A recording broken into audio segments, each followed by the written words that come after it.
time the three of them have ever appeared on the same show together. Ladies and gentlemen, Mickey Mantle, Duke Snider, and Willie Mays.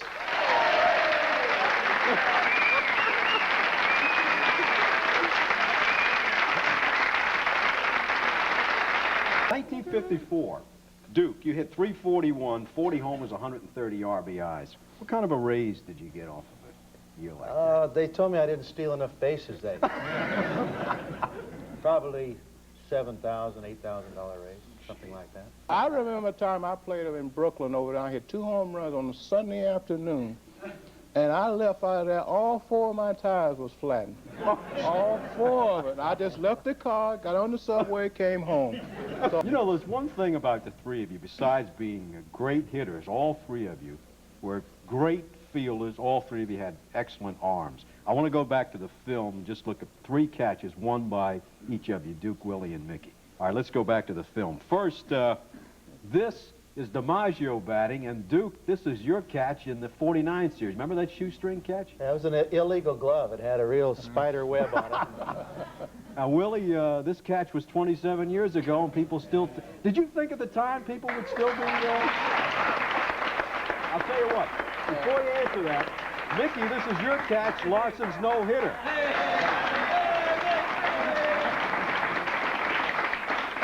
Mickey, you were named after Mickey Cochran, isn't that right? The great catcher? Yeah, my dad lived for baseball, and he named me before I was born. And he didn't know that his name was Gordon. You know, That's right. Gordon he thought his name was really Mickey, so he named me Mickey. So you would have been Gordon Mantle. Gordon Mantle, yeah. All these years.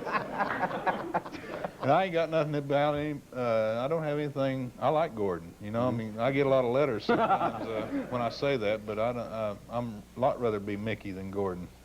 How about Duke? Who labeled you Duke? Edwin? My father, Edwin Snider. you know, Edwin isn't too good of a name either when you think about it. But my father called me Duke as a youngster, and it hung on, and it sounds a lot better. The Duke of Flatbush, you know.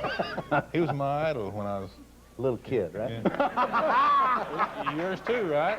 what? You always told me. Playing way before we were playing. That's what I'm saying. That's what I'm saying. He was always our idol. When I was in Birmingham, I would look at on television, see Jackie and Duke out there, and I said, boy, if I ever get up there and play with these guys, that was the best thing that happened. When I saw this guy, I was in. Yeah. That was him.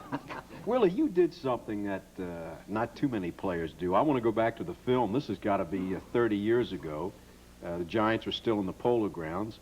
And you used to play, here you are, you used to play stickball with the kids, right, right in the street. Yeah, that's where I used to live at 155th Street in St. Nicholas Place there, yeah. And what we did there, I used to play stickball before I went to the ballpark and after the game, and we used to have ice cream. So Leo used to give me the money before I used to go there to buy the ice cream, so we had no problem to keep me off the street, so I enjoyed it very much. Yeah.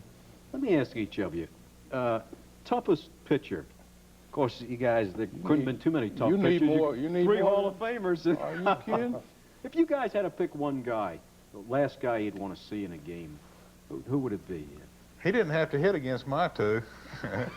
My 2 were Koufax and Drysdale. I think they're the... Who you think I had to hit against? I didn't say you, I said him. Oh, I thought you were talking about me. No, I wouldn't give anything to be hit. I was on the ground half the time. I don't know. That's why I couldn't hit. How about you, Duke? Well, Koufax never did knock you down, I know. He didn't have to. I never seen the ball. Koufax would have been as mean as Drysdale. Nobody could ever hit we him, never would have came close to him. No. But Don, you know, he's a good friend of mine, right? I guess. I mean, me and him are close, like that. Yeah. But he used to come around, like, before the game, he'd punch me. You know, when he's pitching that day before the World Series or an All-Star game or something, he'd punch me around. He'd say, where would you like to have one today? He thought it was funny to hit you. I'm not kidding. I'll tell you about Drysdale. He got the word from the bench to walk Frank Robinson intentionally one day in the Coliseum in Los Angeles, and he says, why waste 4? So he hit him with the first pitch.